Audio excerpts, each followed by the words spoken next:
Today we're really pleased to bring you new work. This is two papers that one is in press now. It's actually dated January, and these two papers are online with all of our papers.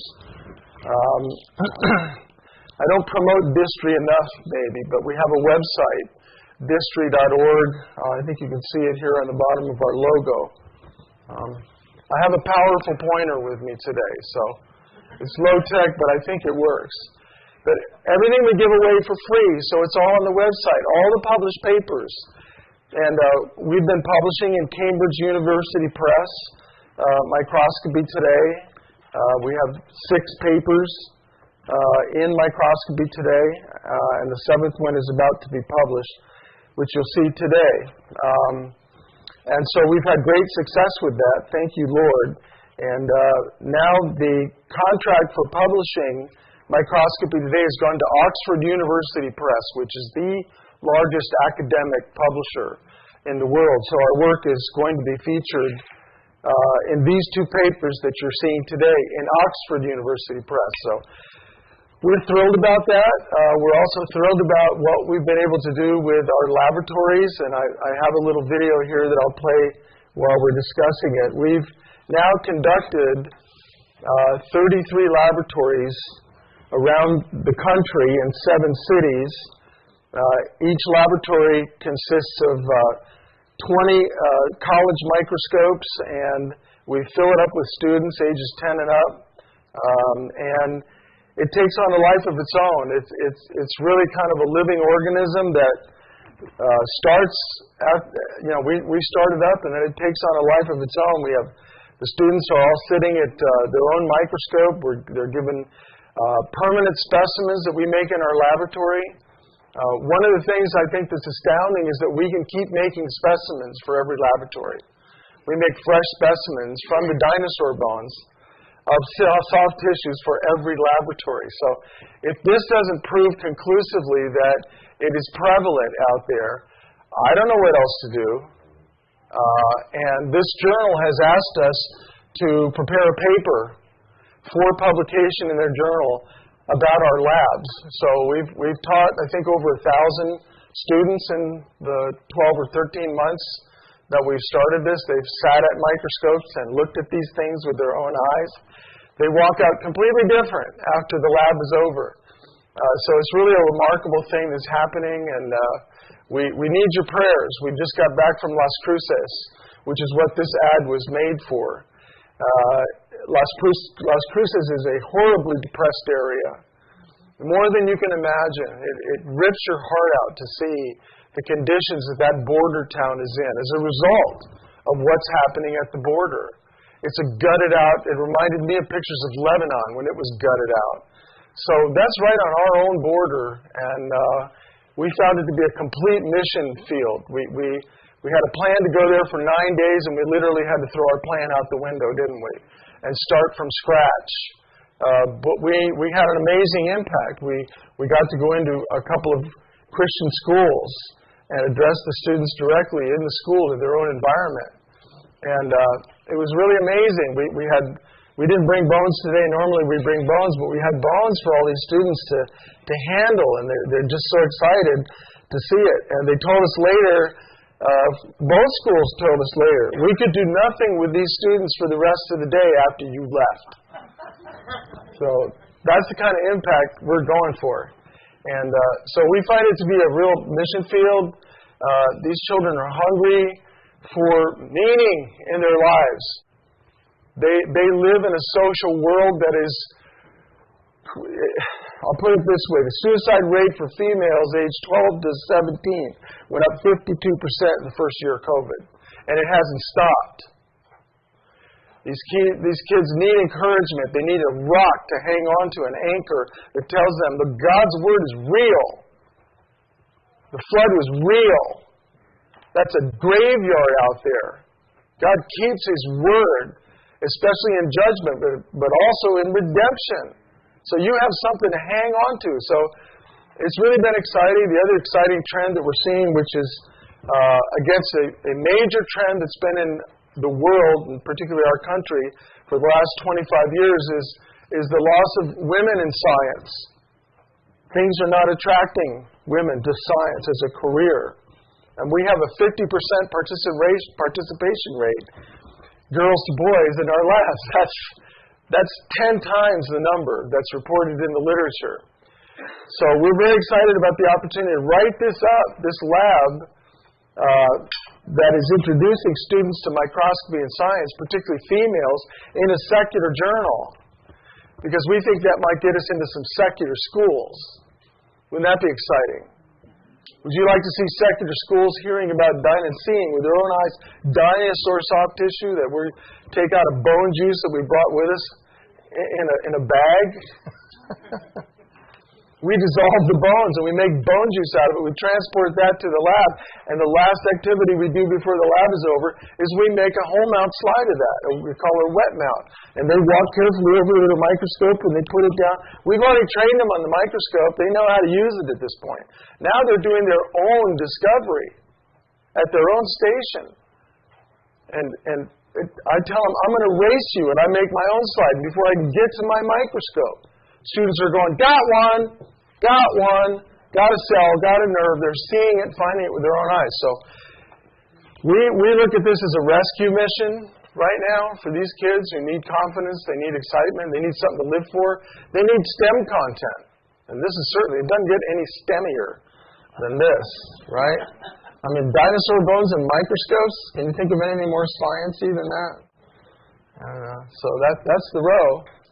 But you saw in the video, everybody gets up and moves around. Why? Because this microscope down here has one of the best specimens of cells, and this one over here has the best specimen of clots. So students, get up, move around, go look at everybody else's station. So you really have to get out of the way. We both fell down last lab. One of us tripped over a student trying to get to an interesting instrument. So, no, it's really so much fun, and it's so exciting, and so needed. So we would really appreciate your prayers for this effort, and particularly now as we hope to move into the secular school system. The kids are hungry for this kind of information. I have other videos that I can show also, but let's just get right to it. Now, yes, I'm old, and I've been doing this a long time, but look how poofy my hair was back then. Pretty poofy hair, isn't it? But no, it's been fun. We were talking on the way over here today. Somehow we need to put together a testimony of what God has done, in my life, where He put me. Acts 17:11. He chose the exact places and times that you should live. You're here because He planned it in advance. So am I. And looking in that rear view of my car and seeing that in the background is a wonderful testimony. And so we hope to share that in a way that can excite everybody, because everybody has the ability to do what I'm doing. You just have a different skill than I have. And you can alight upon something that might change the whole world. Have you dreamed that big? It's possible because of who we serve, isn't it? We can dream these big dreams. So it's been really exciting for us. But all right, class, we need a tutorial on what compact bone is again. I'll just remind you quickly. There's soft tissue in these bones, just like your bones. You have soft tissue that's alive right now, that's feeding your bones and taking out the garbage. You know, you ate breakfast, all the cells got part of that. Now it's time to take out the trash. They're working on that right now. You have vasculature, arteries, veins, and there's also a nerve in there. So you have this neurovascular bundle that travels in the bone canals. Right? And you have cells, all these cells. And so we've been here repeatedly, and you should look through the video library that Dr. Carl has on the works that we've done here before, and you can get refreshers on the bone anatomy and the kind of tissues we're finding. But we're finding the stuff that other people aren't finding. We're following the paleontologists to their digs, and we're digging right where they dug, and we're finding things that they're not finding. How's that possible? But it's happening, and we're publishing it. So soft tissue is a big component of it. And you're going to see some of that today. Maybe not so many cells, but you can go onto our website. We have videos. You can watch videos that we shoot through the microscope and see these preparations yourself. But just to familiarize ourselves with what we're really talking about when we talk about dinosaur remains or even Permian remains. I brought K-Cops with me today. This is supposedly one of the oldest tetrapods, terrestrial tetrapods on the planet, and that's actual size. And we have nerves from this guy today, which is about to be published. And that's much older. The dinosaurs are typically Cretaceous. It was a span of maybe 40 million years, between 68 and 100 or so. But Permian stuff, that's supposed to 250 million years in age. And so you're going to see this new work today. But that's the refresher. When we're talking about dinosaurs, we're talking about their bone and the elements that are in their bone. Now, if you haven't heard me lecture here before, again, you should look at those videos, because one of the things that we presented here, we presented a lot of world firsts here, haven't we, Dr. Baugh? I think we counted the other day, we have 20 world firsts. When we sat down and started counting the different things that we found and published that no one else has ever published on. So it's God. I mean, this is what God's doing. It's His work. But here we go with more clots, and I'm calling them clots. I am attesting or challenging the scientific community to see the clots in their own specimens. I'm not telling them to look at my specimens. I've already proved that there are clots in my specimens, to my satisfaction anyway. And we'll talk about that a little bit. Blood clots. Why are blood clots important? You heard about blood clots during COVID, didn't you? A lot of people who died from COVID, from the disease, had clotted blood. Have you thought about that? Have you thought about why? How? Clots are significant. And they're showing up in every single preparation we do. By the way, Carl, I want those Camarasaurus specimens back. Okay? I want them back. I need to look at them some more, because I found some astounding things in there, and I've presented them here before, that need to be explored further, and that Camarasaurus may be the key for that. But we'll have to work on those together. So clots, we found clots in 7 different individuals, and I'll review that in a second. So we're finding them across taxa. We're finding them across deep time. Clots. Why? It's interesting. So here's another clot paper. This was Nanotyrannus.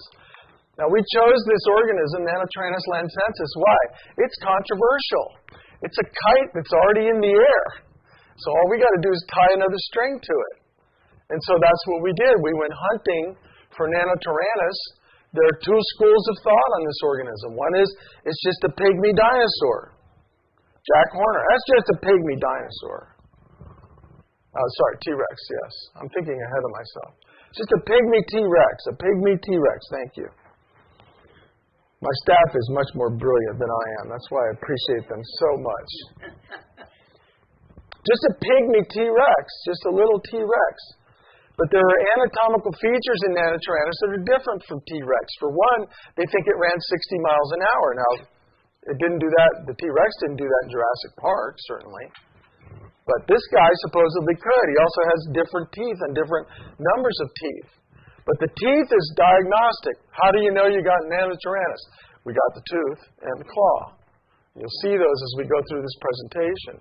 So we know we're dealing with this organism according to the paleontologists who are on site.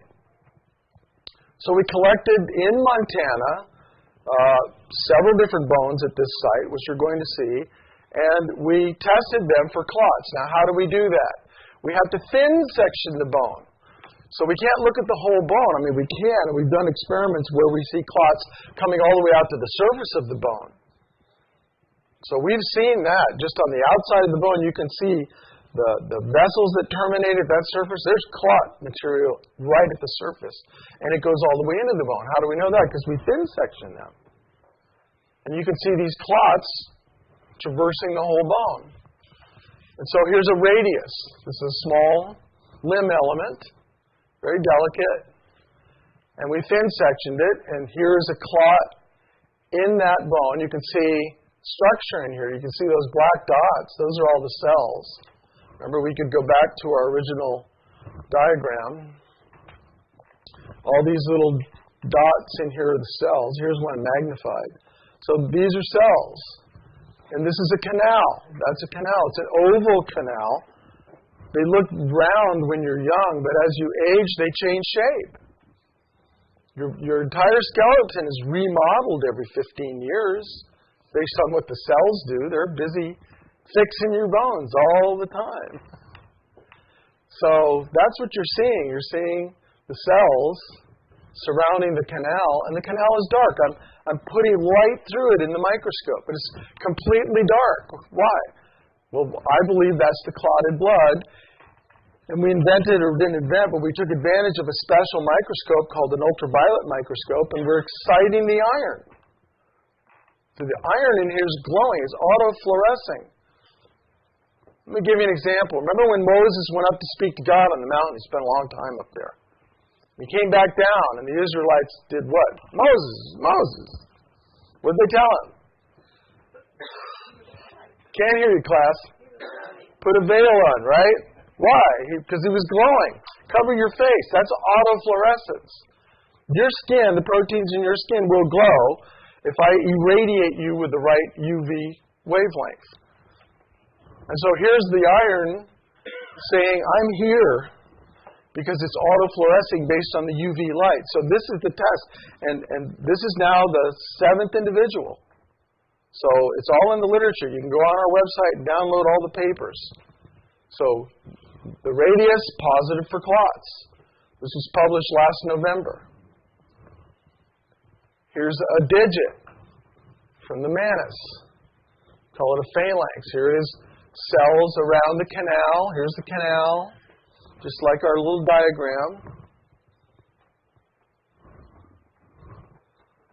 Right? Here's the canal. Looks the same in this picture. It's a nice round canal. See that? Here's all the cells around it. Autofluorescent. Why?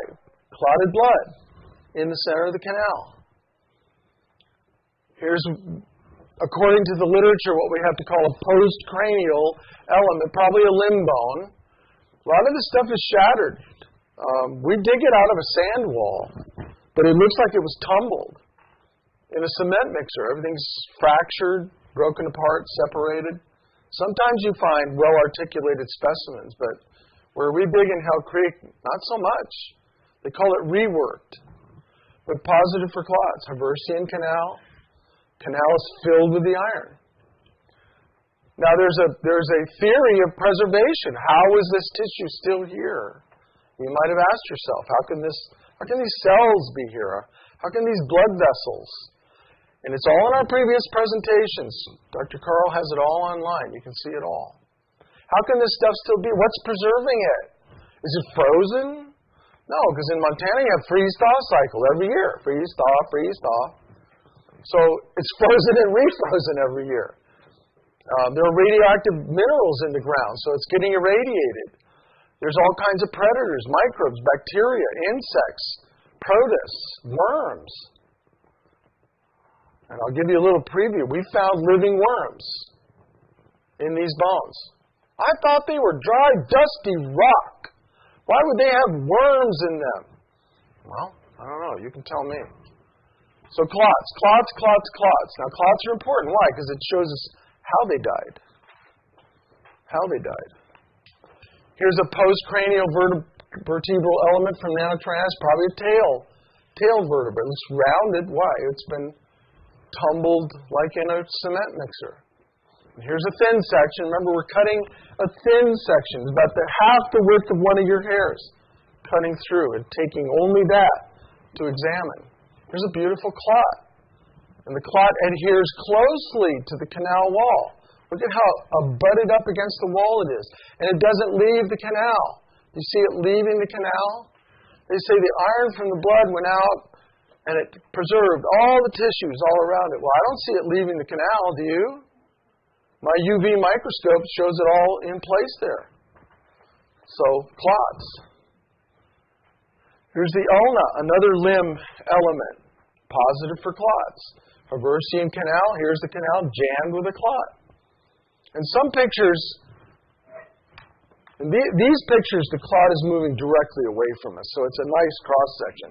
Sometimes the clot is going in an angle, and so you get an elongated image of that clot. So you can see it descending through the bone, through the whole bone. This shows a little bit of that. That's descending down, because these are 40 microns thin, yeah? And Dr. Carl's going to start making our slides for us here. Get that laboratory humming, right, brother? So clots, clots, clots. Here's the claw. We got a beautiful claw. I'll tell you a story, too, because you need to come on a dig for two reasons. Number one, we're getting old and I can't do it anymore. And second, Keith is getting old and he can't do it anymore. He's our pack mule. So we try to give away bone shards. We gave away how many bone shards in Las Cruces? Every student gets a bone shard. So we need to collect like 100 bone shards every time we go on a dig. So come with us on a dig, and you'll sit in front of a wall of sand that they just take a grater and make this wall. And when we first started, I brought screwdrivers because I thought, well, what do you bring to a dig? I brought a screwdriver and a paintbrush. I threw them in a bag. I didn't want to show them to anybody, show my ignorance about how to dig dinosaur bones. And we got to the dig, and the guy said, go grab some tools. And I went over to the bag, and there's screwdrivers and paintbrushes. So I thought, I'm doing okay.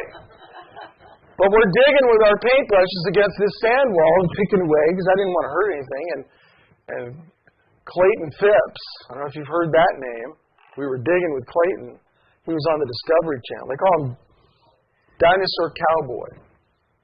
Great guy. He pulls out a Bowie knife that's about 9 inches long and slams it into that sand and pulls it out on his chest, and claws and teeth fell out on his chest. I thought, wow, I'm doing it the wrong way. But if you do come, be prepared to pay the dig operator for that, because this is how they make it. A lot of them are homeschoolers, we want to support them. But claw, positive for clots. So you can say, this guy clotted to his claws, but not to his teeth. And here's the diagnostic Nanotyrannus tooth I mentioned. It's double serrated. It has a serrated edge here, serrated edge here. It's a little bit different. The T-Rex teeth are a little bit different than this guy. And this one has more teeth. So I'm of the opinion that it's a separate taxon. But a lot of people don't think so. So that was the only element that was negative. But would it surprise you to know that we found nematodes in it? I kind of gave that away a second ago. But this is not Nanotyrannus. This is a photograph of Triceratops horn, the original horn that goes all the way back to 2012. So we thin sectioned that also. And what do we see here, class? That's bone. What are the dark dots, class? Cells. What's the black stuff, class? Clot. What's that? That's a nematode. He's feeding. His mouth is actually on the clot. You can see all the internal structure in here. Now, he's preserved in this slide, which means when we put our specimen into preservative, you've heard of formaldehyde. We call it formalin. Paleontologists don't do that. They don't put their specimens in formalin. We put everything in formalin. And that's why I think we're seeing and finding the structures that we are. But this was a nematode that was feeding at the time that I put this bone into fixative, and it froze him in place. I can even see his internal organelles. This is published now. And in the same paper, we referred to a paper from Brazil, brand new paper from Brazil, where they were photographing the same specimens and calling them blood parasites from the original dinosaur. Those are not blood parasites. Those are opportunistic worms that are feeding on the graveyard. There's still meat enough in those bones, and they're making babies. Now, I slipped one over on you. This is Triceratops, but I slipped this picture past you without mentioning the nematode that's in the center of that canal. So that's Nanotyrannus. There's a nematode. And we've also found them in Montosaurus. But you may have seen this picture before. This is a low-power magnification photograph of a large thin section, and there are 21 nematodes in this bone alone. So, and then I went through a couple of other slides and photographed actually 65 individual different worms of varying sizes. Why? Because they're making babies. You know, there's large ones. When I did my parasitology work, the worms that I studied pumped out 300,000 fertilized eggs a day. Yeah, imagine that. So they're taking advantage of the meat that is still in there. This is a world first discovery, that there are living organisms inside these bones consuming the flesh, worms. Now, other studies have shown bacteria. In fact, we were discussing this morning. One of the papers out there shows that the bacteria that are growing inside of these thriving microbiomes, they call them, inside the bone, thriving microbiome, are different from anything found in the soil. I'm stealing your thunder. I'll shut up now. You got to come back for the second lecture today. Keith is going to wow and zow us. But no, these are ecosystems that are supporting nematodes, who knows what else. And it's borne out in several of our experiments. Now, this is what they look like in living form. Here's their progeny. You see they're much smaller. But here's the Nanotyrannus, thin section, the clot, nematode in there.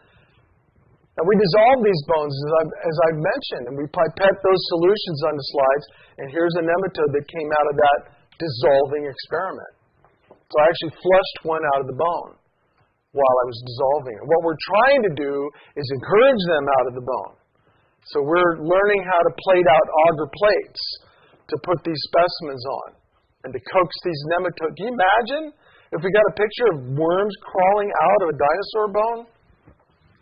Would that make the cover of a journal? If I had a journal, it would make my cover. I don't know. Maybe nobody's interested in that, but I sure am. What does it mean? It means these things can't be that old. If organisms are still thriving and they're eating this stuff, they can't possibly be old. So we're just kind of proving the concept. A lot of work needs to follow what we're doing. We're just opening doors that we're hoping others will follow through. In fact, one of the things I've been pondering, Carl, because we both need techs. Say yes. We both need techs, don't we? Yes. I think a joint partnership in raising funds to send appropriate candidates to the Lehigh Microscopy School or the San Joaquin Valley College in the Sacramento Delta area, 2-year program for microscopy.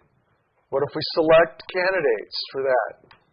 Raise the funds to send them. Get them trained.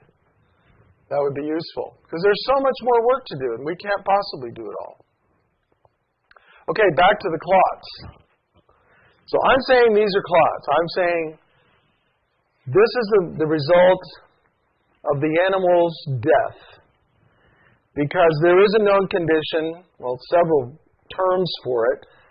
Hypercoagulopathy is one. It has to do with coagulation, which is blood clotting. And recently, we read part of Michael Behe's book, Darwin's Black Box, on the blood clotting cascade.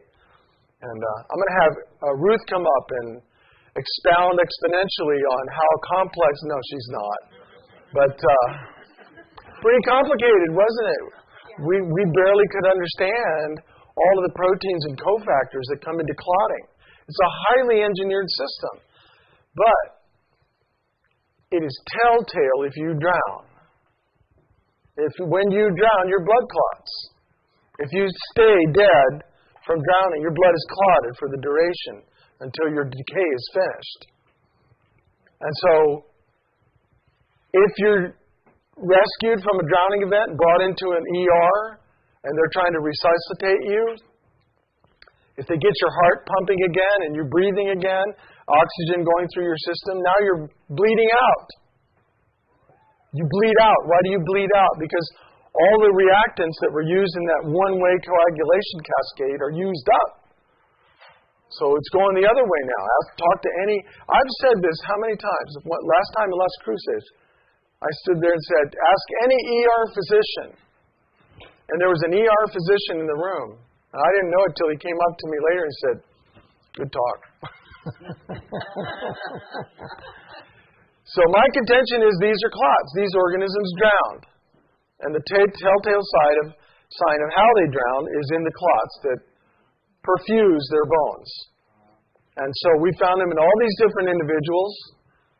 Triceratops, it was horn, frill, vertebra rib, Nanotyrannus, you just saw that. Camarasaurus, I don't know what bone that was, Carl, but it had the most beautiful protein autofluorescence that I've ever seen.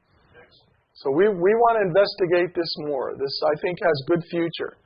Dimetrodon, you guys know who Dimetrodon is, right? The sailback guy. I brought one of his teeth today, so if you need to pick your teeth, it's real hard. Just come up and let a Dimetrodon pick your teeth for you. K-Cops, you're going to learn about in a minute. We found clots in him, that little Permian guy. Eriops, he's about 10 times bigger, but same time period. And now an Edmontosaurus. Now, Jack Horner said to Mary Schweitzer, when she said, I think those are red blood cells, prove to me they're not. To my knowledge, has she ever proven that they're not blood cells? I mean, we know they're framboids. The Camarasaurus, we shot the most beautiful cross-section of a framboid I've ever seen. The most beautiful UV autofluorescing, and the green protein inside of it fluorescing also. And so, what if it's just an exploded red blood cell?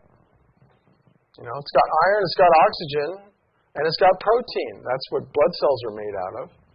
So it wouldn't surprise me if that Camarasaurus is a perfect example of that.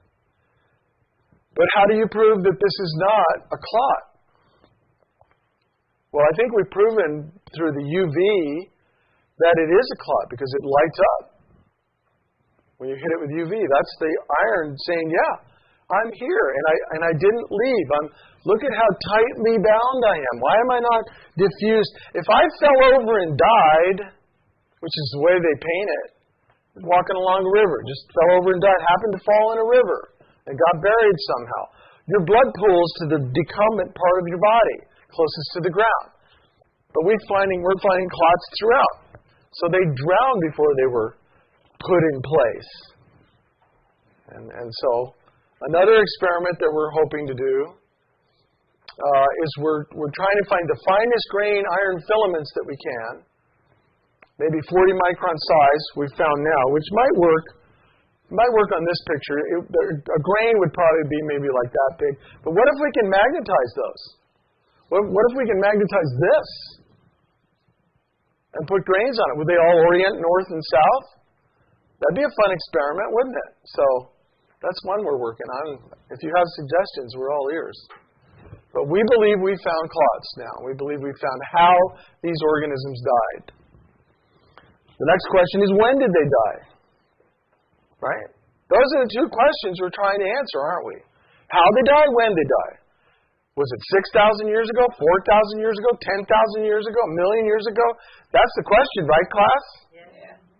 And the others, how did they die? Was it a meteor? Did they choke on ash? You know, were they smoking too many Luckies? Or was it a flood? Well, I think we show how they died by the clots. When you drown, your blood clots. But how long ago? Well, I think the Permian helps us with this, and it's even older, according to them. We think it's all the same event. The flood was all one event. So this is a brand new paper that's in press. It says January 2023. We're obviously in February, but they run a little late. So this should be on the website. It's on our website. You can download it now. But it should be on Microscopy Today's website before too long. And this is shocking because we're talking about an organism, K-Cops, earliest tetrapod on the planet, from an area that is thought to have been Pangea at one time. We're talking about something 8,000 miles away and 3,000 miles south, right? And somehow it ended up in Oklahoma. When we went to Oklahoma and dug, we found Dimetrodon at the surface. We found Dimetrodon femur laying on the surface, not buried. These guys are all captured in what's called the fissure fills in Richard's spur. There are cracks in the earth that infilled with lighter grain material and somehow buried all these tiny little bones. And I'll show you those in a second. But remember, we're looking for nerves, so it's a little different from clots. We're not looking in canals. We're doing decalcification, so we're dissolving these bones and we're looking for nerves in them, nerve filaments. Okay? Before we did thin sections on the bones. Everybody with me? I know it gets a little technical. Do we need to stand up and stretch? Stand up. Everybody stand up. Stand up, stretch. Take a deep breath. They say the brain can absorb only what the derriere can endure, right? Endure. So if your derriere is enduring, have a seat. All right, so that was clots. We looked at clots. That's different. We take the bones, we section them into thin sections, and we look at them with the UV microscope. This is different now. We're taking these bones, we're dissolving them in this very weak acid. It's like vinegar. You can put your fingers in it. We eat EDTA in some of the foods that we have. It's actually used as a chelating agent in medicine. So we're using a standard laboratory hospital protocol, just like one of the hospitals around here. If they took bone biopsy from a human, they would dissolve it in EDTA. So we're not doing anything special. It's what they're doing. And this is what we're finding. Now, in order to find nerves, like the ones we found here, and they put it on the cover, folks. These are the nerves we found in Triceratops. They put it on the cover of the journal. So that's science saying, good job, Marky. Yeah, no, it's him. It's all him. Thank you, guys. It's him. We have to look for a particular structure. I showed you the bone in the beginning to show you that circular canal structure. Now you have to think in terms of fibers. Because these are nerve fibers. They're lengthy fibers. And so we went searching in the literature when we wrote this paper and found this diagram from Glees. And he used polarized light microscopy. Just like you wear a pair of Foster Grants when you're driving in the Texas sun. You got all those papers on your dashboard. Are you that guy that drives around with all the papers on your dashboard? Get some Foster Grants. They disappear. Can't see them anymore. That's polarized light. And so it really works in tissues that are clear. These are clear tissues. How do you look at a clear tissue? It's very difficult. But if you use polarized light, you can see this diagnostic crosshatch pattern. You see that? That's part of the nerve covering itself. It's wrapped in a double helix of collagen that wraps all the way down the nerve. Then there's internal wrapping also. But this, if you find this structure and it glows in polarized light, you are probably looking at a nerve. And they give special terms to this: epineurium, perineurium, endoneurium, fascicle. You might have heard of some of these terms.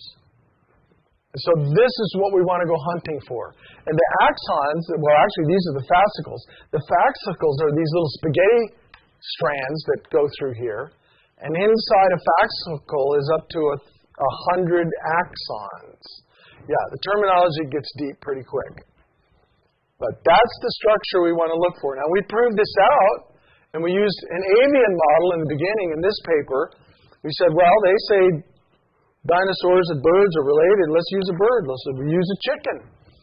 I bought a chicken bone, piece of chicken, took the bone out of it, decalcified the bone, got a nerve out of it. I cut the top section off so you could see the crosshatch pattern. This was a living nerve about an hour before I took this picture. And that's the crosshatch pattern in a bird. Then when we found it in the Triceratops, it matched. That's why they put it on the cover. Because we found peripheral nerves for the first time. The first time anybody in the world has ever found nerves in a dinosaur. One of our 20 world firsts. Yeah? So that's published. So we thought, let's look at the Permian stuff. And here they are, these little bones. These are centimeters, so you can see how small they are. Very delicate. But they bore no rough scraping marks or sanding marks on them. I'm wondering, how did they travel 8,000 miles in one direction and 3,000 in another and still be in this pristine condition way over here in Oklahoma and Texas? But they built a lake over the dig here in Texas, so you can't get to them anymore.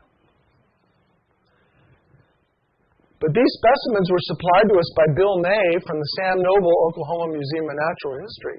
These are museum specimens that we ruined. Yeah, we have a reputation. When we go to Montana, you're that guy, aren't you? You dissolved that whole big horn, didn't you? Yeah, we did. Sorry. That was a beautiful horn. Yeah, it was. Should have seen what was in it.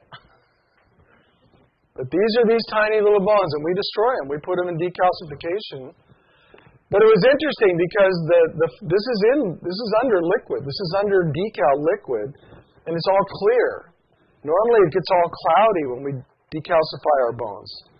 It turns brown and even black. You have to change out the solution over and over. And we did do that, but these behaved completely differently. They just kind of sloughed away a little bit. They fractured away, and here's a piece down here that has come off of this. What you're looking at here, that's actually clotted blood underneath this sheet of bone.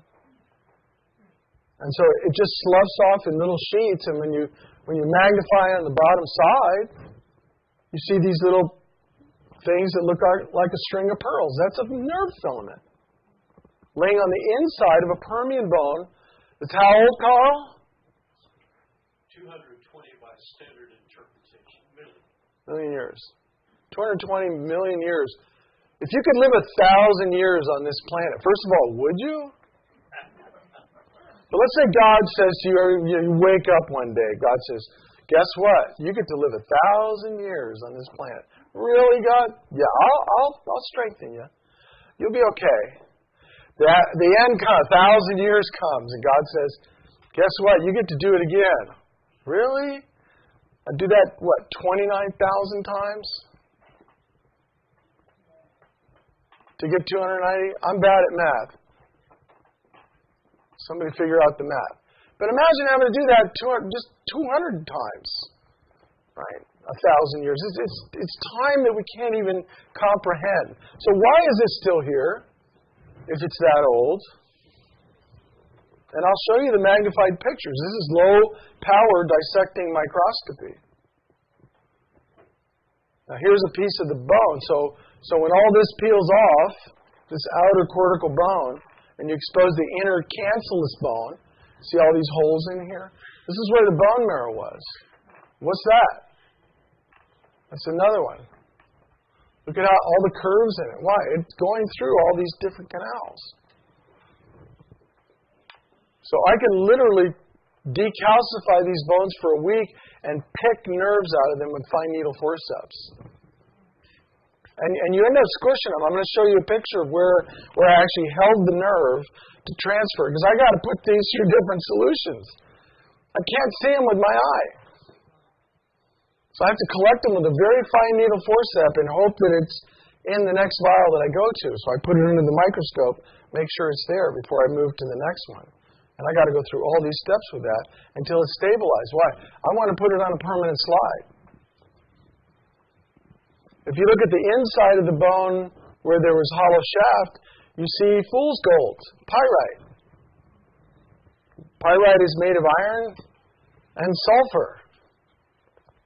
Where does the sulfur come? The iron comes from the blood, right? We know iron's in the blood. Where does the sulfur come from? That's an outgassing from the bacteria that are consuming the soft tissue. That rotten egg smell, that's what they give off when they're breaking down these tissues. So you can make fool's gold inside the bone just based on the materials that are there. There's no seep-in required. There's no... The only thing that has to happen is the bone tissue has to start decaying. Now there's a thing called pyrite disease. Who's heard of pyrite disease? Nobody. We have. Bones are exploding in museums all over the country, all over the world. Exploding. In a drawer. Sitting there for 50 years, pow! It explodes. Why?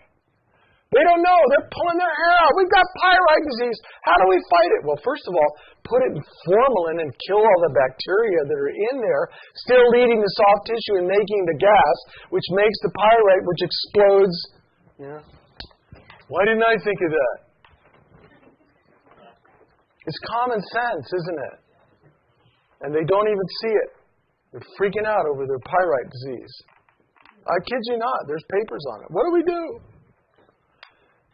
So I usually gather all these nerves then and I put them in a vial because when I transfer them, I can transfer them easier together when they're in a clump. So this is a clump of nerves that I've collected from several of those bones. And I've made slides like this. I carry it around to the labs. I let the students look at these. These are Permian nerves. Look at the crosshatch pattern. This is in higher magnification now. So I've magnified one of these. See the crosshatch pattern in there? That's diagnostic for nerve. We know we have nerve. Look at this beautiful crosshatch. I don't know if you can see it here, but see these little droplets? Maybe I'll put this back up and you can come up. Here's a big one down here. Those are lipids. What are lipids? Fat! I love doing that. Keith laughs every time I do that. It's fat. How is fat here 220 million years? You pour a bottle of Wesson oil out on the sand here in Central Texas. I guess we're in Central Texas, right? I offended somebody by saying West Texas one time. Yeah, so I have to be very careful. But here where we are, pour a bottle of olive oil out on your front lawn. Come back in 2 years and tell me how much oil is there. How can this be here? How can this be full of lipids? It gets better. We have better preservation of the epineurum. Look at the fine structure of the epineurium and perineurium in this nerve. They haven't told me yet, but I hope this makes the cover. That's deserving of a cover, I think, just so everybody will look at it and go, wow. All right. Another example of lipids. This is all published. It's all going to be in this month's journal. Look at this lipid droplet here. And there's one up here. You can see the crosshatch pattern. So I know it's a nerve. And this is a stain nerve. I put this in a stain called osmium. And osmium turns lipids black. When I did a whole bunch of work on the bombardier beetle. You guys remember the bombardier beetle? I think I thin sectioned 20 of those things. Whole insect.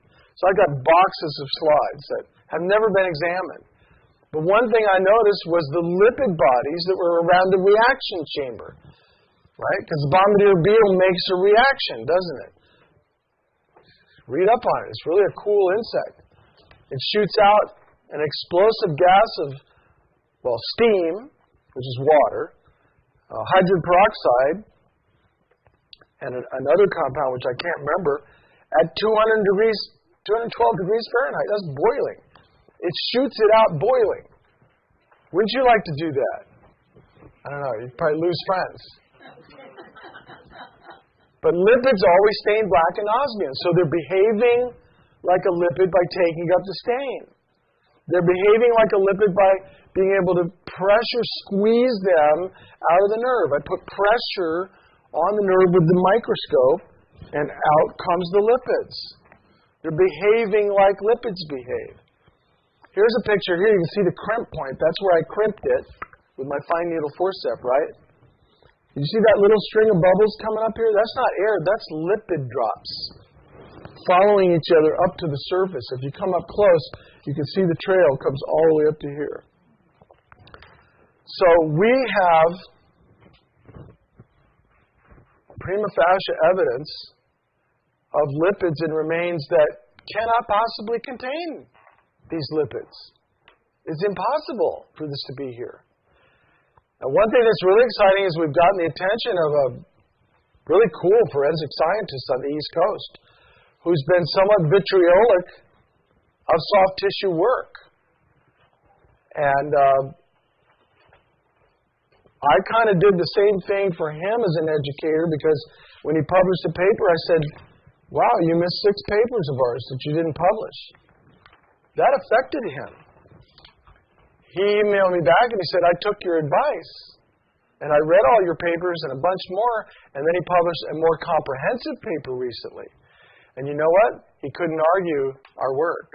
He couldn't argue the clots.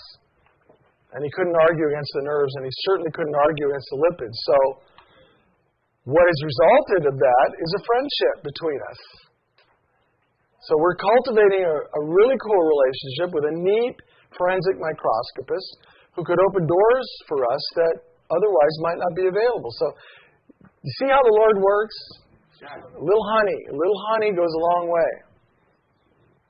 So those are nerves in this little guy, K-Cot. Any questions so far? I've thrown a lot of peanut butter at your wall so far with the clots and the nerves. Jim's got a question.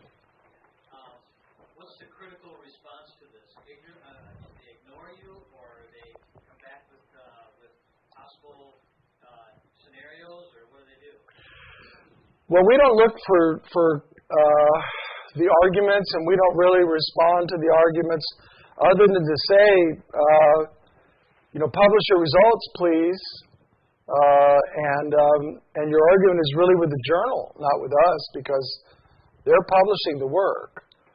And so that's what science is about. So first of all, we don't go looking for that. So I don't have a list of who said what about what. I do know that our work is being cited. In fact, the first paper published in 2016 that we ever published in Microscopy Today is on their website as one of the most cited papers they've ever published in this journal. So I know people are reading the work and looking at it, and they are referencing it in their own work. So I think we're on the right track, and rather than poke a stick in folks' eye, I think our approach seems to be working pretty well because we're building bridges, and that's really what we think is important, is to have bridges with these folks. And as a matter of prayer, I will share with you that the gentleman that I've discussed having this conversation with told me he's a believer. And so I wouldn't have known that if I hadn't approached him in the way that we approached him. As a colleague, as a scientific colleague, who took our admonishment. And I'm hoping to collaborate with him. So I guess our approach is a little different because we really, Jesus never argued. He presented, and he said, let he who has ears and he who has eyes, right? So, and I think there's far too much arguing going on. I think we're here to testify about how God has changed our lives and how He can change yours. And that means reconciliation and comradeship and getting together, getting along together and seeking common ground. And so I tell people, if you're arguing with somebody about this, stop it. Don't argue anymore. Share. And for every person that blocks you from sharing your message, there's 5 people behind that person who are really wanting to hear. Go find them. That's my attitude. And it seems to be working so far. I mean, to be invited by the Microscopy Society of America to write an article on why dinosaur soft tissue labs are blowing up the country, I think is a cool thing. Wouldn't you agree? So we're hoping that is we want to get into the secular schools. And this is pure STEM content. And one of the points that I'm making in the article that we're writing is that our activities at the digs and in the lab prove to us that this is so abundant that these kind of labs can be conducted around the country or the world in perpetuity. That's a pretty big statement, I would say. So there's plenty of work to do. We're just proving the concept. Okay, how you doing so far? You want to see some hot new research? All right, this is Ruth. No, that's Ruth. No, this is Ruth. This is Edmontosaurus that they named after my lovely wife up in Montana, the Base Ranch. This is a 17 or 18-foot long vertebral column of Nematosaurus. And I think we have the jaw here. Jawbones have the largest nerves in all of these organisms. And so we are really hunting for a jaw because we'll probably get some fat nerves out of that one, real fat ones. But we've already worked on one of the ribs. They're pretty well degraded, so I'd hope to have a specimen, a large one that we could bring for you to handle, but they're pretty friable, so we're still trying to work on that. But we've made thin sections already. And so we've cut this bone, and we have found, again, the clots that light up. So these clots light up in the UV. But also we found something interesting here. And in regular bright field microscopy, you don't see much structure. You see sort of round lobes, these roundish, sort of stubby lobes. I'm wondering, what is that? And when I lit it up with UV, it revealed structure inside, so you can see more detail on these round lobes with structures inside of them. Another thing that's interesting is that they're in the bone, so they're tunneling into the bone, whatever these are, and they're emanating from the clot. See that? I have another picture that shows this. Let's skip over this one. But here's clot. All the dark stuff is clot, right, class? All the dark stuff is clot. Here's clot. Look how it's coming out of the clot into the bone. See here? Look how it's coming out of the clot into the bone. You see that? It's coming out of the clot into the bone. So it's actually going into the bone. It's probably going after the cells in there. But what is it? Well, we decalcified some of this partially, which means we put it in that weak acid and melted away some of that bone material. And here's a scanning electron microscope picture of these very same structures with the bone taken away. These are all cells, all this fine stuff. Here's cells along here. The fine arrows are pointing to cells. The thick arrows are pointing to these fungal hyphae. This is a fungus. So we think this is a world first. We searched and searched. Maybe you guys can find a paper that talks about living fungal infestation in dinosaur bone. These are alive. I mean, to have this kind of structure after we put them in the formaldehyde and took away all the bone. Imagine this slab of concrete. Imagine I erase the concrete and all you see is the plumbing in there. That's literally what we've done. And you can see these rounded bulbous structures. So these are, in my estimation, a fungal infestation into the bone that still has protein in it, and that's why they're going after it. So you see it here. Now these are human bone fungal infestations. So this is in the literature. So you see these round structures, the same kind of lobed structures that we saw in our preparations.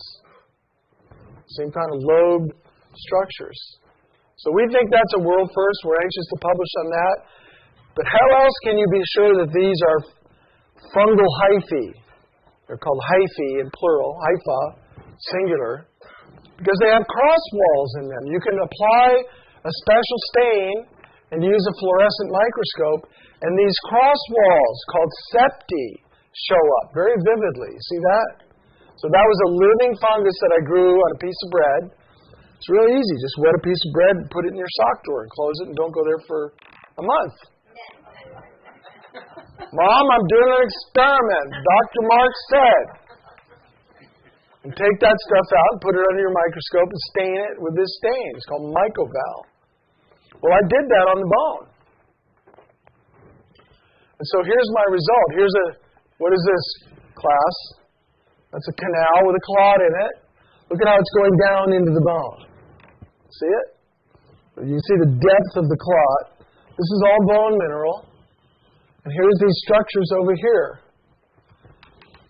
and I stand it with that microvalve. Look at, it may be hard to see from where you're at. You can come up later. I think I identified the septi in living fungus that's growing in dead dinosaur bone. To be continued. So that's kind of our hottest stuff. This just happened last week. And it's like that. We bring bones home. From the days we start thin sectioning them and decalcifying them, and it's like Christmas morning. Every time we look at the preparations, we find something new. So, a little bit about DSTRI. Everything's free. We give everything away. You can help us by using Smile.Amazon. They give us their money. They don't give us your money. Amazon gives us their money. If you use Smile.Amazon, right at checkout, go there and do your checkout. They don't take your money. They give us their money. We have 7 publications now to date. Maybe 20 world first. We've done these 33 labs. Over 1,000 students have come. We've got a brand new, old stretchy book. I wish I had copies today, but we're shipping a box to you guys. And this is the Permian stuff. And your buddy Stan Lutz is right there on the back cover. So is Joe Taylor. And Keith's on there too, and me and Ruth. But this is the adventure that old Stretchy had finding the nerves in the Permian. So this is all Permian stuff that you can share. We want you to give these books away. That's why we don't sell them. We want you to just give them away. And if you need more, we will mail you books free. Yeah, we do that. Okay? So I mentioned this possible fundraising effort for advanced tech schooling for our future techs. Right, Carl? Maybe we can do this. We'll see. But that's all I got for today. Keith's going to address you later, but who's got a question? Any questions? Yes?